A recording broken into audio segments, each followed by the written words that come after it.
Bom, vamos resolver então a parte de desenvolvimento do teste intermédio de março de 2012. Começamos então por esta pergunta em que eles falam aqui de uma reta R, de uma circunferência em que o centro é este ponto desde 0 até menos 2, e a primeira pergunta é para determinar a equação vetorial da reta. Recordo que a equação vetorial de uma reta é xy igual a um ponto mais k vezes um vetor que lhe dá a direção. E como nós temos aqui a equação reduzida da reta, facilmente daqui sacamos dois pontos. Basta dar dois valores ao x e descobrimos dois valores para o y. Portanto, passa no ponto 0, menos 1, no ponto 1, 1. Com estes dois pontos, nós podemos, por exemplo, tirar um vetor por onde um vetor que dá direção a esta reta. Se este for, por exemplo, o ponto A e este for o ponto B, o vetor pode ser o vetor AB, que é B menos A. Ora, B menos A, 1 menos 0 dá 1 e 1 menos menos 1 dá 2. Então já temos o vetor e o ponto pode ser um qualquer. Portanto, a resposta a esta pergunta poderia ser, por exemplo, 0 menos 1 mais k, 1, 2, com k pertencente a R. Também se podia, a partir do declive, sacar um vetor, porque aqui isto pode-se escrever 2x sobre 1, está bem? Temos y igual a 2x sobre 1 menos 1. Este é o valor do x do vetor, este é o valor do y. Era outra maneira de fazer o mesmo. Ora, escreva uma equação reduzida da reta R, de uma reta que é paralela à reta R e que passa no ponto A. Ora, se a reta é paralela, retas paralelas têm o mesmo declive. E eles querem a equação reduzida, portanto a reta há de ser y igual a 2x mais qualquer coisa, porque o declive acaba por ser o mesmo. Se passa no ponto A, agora é só substituir pelo ponto A e descobrimos o B, ou então simplesmente ver o ponto A dá a mesma ordenada na origem, que vai dar menos 2. Aliás, é simples. Isto aqui fica 0 mais b, portanto o b dá menos 2, ou seja, a equação é 2x menos 2. Até aqui nada de novo, esta não era propriamente a pergunta mais puxada aqui da parte de desenvolvimento. E agora queremos, com base em todas as condições que aqui estão, não é? Temos uma circunferência centrada em A e que passa na origem, temos a reta R e temos aqui esta reta vertical. Portanto, no fundo, são as três paredes que condicionam esta região que aqui está. Eles querem que a gente defina esta região. Portanto, como tem três paredes, vai ter três condições. Vou começar pela reta R. Eu sei que estou a pintar para baixo da reta R, portanto ficará y menor ou igual do que 2x menos 1. Depois, esta reta vertical é x maior ou igual do que 0, porque a reta também inclui. E agora só falta a circunferência, que tem centro neste ponto, e o raio tem que ser obrigatoriamente igual a 2, porque passa na origem e este é o ponto 0 menos 2. Portanto, recordo como é que era a circunferência, ou neste caso o círculo, porque estamos a pintar para dentro. Seria x menos 0 ao quadrado, mais y menos menos 2, fica y mais 2 ao quadrado, menor ou igual do que o raio ao quadrado, que é 4. E está assim definida através de uma condição esta região que está aqui assombreado. Vamos prosseguir. Temos uma peça metálica e um quadrado que tem 3 decímetros de lado. Portanto, este quadrado que aqui está tem 3 decímetros. Eu vou só deixar aqui ficar a figura. Portanto, a única informação que a gente precisa é disto. Depois, eles dizem que estes triângulos todos aqui, portanto, esta placa metálica abre-se aqui, há feito um corte e constrói-se este quadrado. Estes triângulos são todos iguais, são todos geometricamente iguais, em que o cateto maior é duas vezes o cateto mais pequeno. Portanto, por exemplo, se este aqui for x, este aqui há de ser 2x. Está bem? O que é que eu sei sobre... Há uma relação entre este x e este 2x, que é bastante natural que aconteça, porque se eu juntar o x ao 2x, se eu somar os dois, eu fico com o lado do quadrado grande. Portanto, x mais 2x igual a 3. 3x igual a 3, o x dá 1. E agora facilmente descobrimos aquilo que é pedido, que é a área do quadrado. Portanto, se agora quiser saber a área do quadrado, o que eu vou ter que fazer, este mede 1, este mede o dobro que é 2, este aqui pelo teorema de Pitágoras, eu vou deixar vocês fazerem isto no instante, dá raiz de 5, então a área do quadrado é a raiz de 5 vezes raiz de 5, que vai dar 5 decímetros quadrados, ok?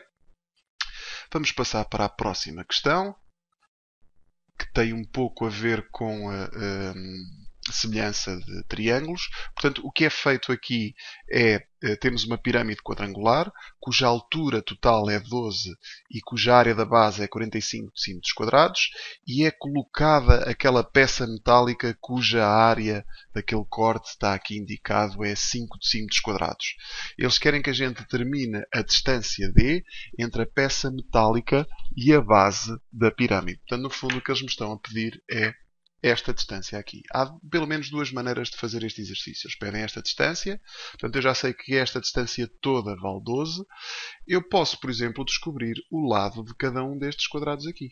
O lado de cada um destes quadrados há de ser, este há de ter raiz de 45, e este eu já vi há pouco que dá raiz de 5. Portanto, se eu vir isto de uma perspectiva, imaginem fazendo aqui um corte a meio, nesta pirâmide, para podermos utilizar semelhança a triângulos, eu tenho no fundo isto. Tenho um triângulo grande cuja base é raiz de 45 e cuja altura é 12.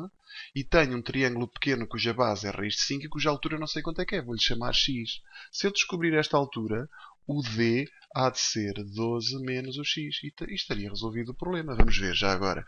Então, raiz de 45 está para 12, assim como raiz de 5 está para x. Está bem? Esta base maior está para esta altura, assim como esta base menor está para esta altura aqui. E agora é só fazer a regra 3 simples e fica x igual a 12 vezes raiz de 5 a dividir por raiz de 45. Ora, aqui eu posso multiplicar em cima e em baixo por raiz de 45, então fazer esta divisão. 5 a dividir por 45, que dá 12 vezes raiz de 1 sobre 9, se eu simplificar as frações. Raiz do nono é 1/3, 12 vezes 1/3 dá 4. Então esta distância há de ser 12 menos 4, que dá 8. Estão a ver? É bastante simples depois de chegar àquela distância D, que há de ser igual à distância toda menos esta altura que eu acabo de descobrir, que vale 4. Outra maneira é pensar em razões de semelhança, porque eu aqui, esta pirâmide grande é semelhante à pirâmide pequena, e a razão de semelhança das áreas é 45 para 5, está bem? Portanto, eu posso pensar em termos de razões de semelhança. Esta área mede 45, esta área mede 5. Então, eu tenho esta razão de semelhança para as áreas, que vai dar 9. Então, quanto é que vai ser a razão de semelhança dos lados? Portanto, sendo este 12 e este aqui eu vou-lhe chamar a altura, vou-lhe chamar outra vez x. A razão dos lados é sempre a raiz quadrada da razão das áreas, que vai ser 3. Então, se este lado mede 12, este há de medir 12 a dividir por 3, que volta a dar 4. Estão a ver duas maneiras de fazer o mesmo. Eu já vou mostrar no resumo o esquema onde eu falo destas razões de semelhança. Ele está um bocadinho mais para trás. Cá está. Se eu tiver a razão de semelhança das áreas e quiser a razão de semelhança dos lados, eu faço a raiz quadrada. Isto seria uma segunda alternativa para resolver este exercício. Vamos avançar. Próximo. Temos aqui esta parábola e eles dão a equação desta parábola. Aliás, dizem que tem como vértice o ponto 2 menos 1, isso dá para ver, e passa aqui no ponto 0,1. Portanto, este ponto aqui é o ponto 0,1. O que eles pedem é para nós definirmos o contradomínio da função f, da função g, da função h e da função j. Eu vou só puxar um bocadinho para cima para vermos um pouco mais desta parábola e vermos o que é que acontece à função. Isto tem a ver com transformações. Bem, o contradomínio, desculpem, da f vai desde claramente menos 1 até mais infinito. Vamos ao contradomínio da g. O que é g? É o menos atrás da função f. O que é que faz o menos a uma função? Passa o que está em cima para baixo e o que está em baixo para cima. Portanto, a função passa a ser assim. Este ponto passa a ser o ponto 2, 1. Então, o contradomínio vai desde menos infinito até 1 fechado. A função h, o que acontece aqui na função h, eu vou pintar outra cor para não haver grande confusão, é a partir da função f somamos-lhe 3. Quando somamos 3 a uma função, ela sobe 3 unidades. Se ela está aqui no menos 1, passa a estar aqui no ponto 2 e vamos ter uma parábola também muito parecida com aquela, só que subida 3 valores. Portanto, o meu contradomínio também vai subir esses mesmos valores, passa a ir desde 2 até mais infinito.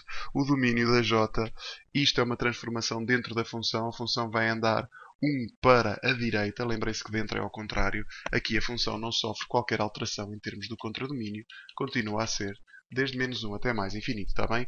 Porque são transformações que mexem, isso sim, no domínio, e aqui só estão a pedir contradomínios. Também uma pergunta relativamente rápida de resolver. Depois, querem que eu defina esta função f à custa do seu vértice. Esta forma é a forma do vértice. Não sei se recordam. Vou já agora aproveitar e vou aqui ao resumo no instante para buscar essa forma do vértice. Já vem na parte de funções, parábolas. A forma do vértice é esta que aqui está, em que o HK é o vértice. Portanto, o que é que eu vou fazer?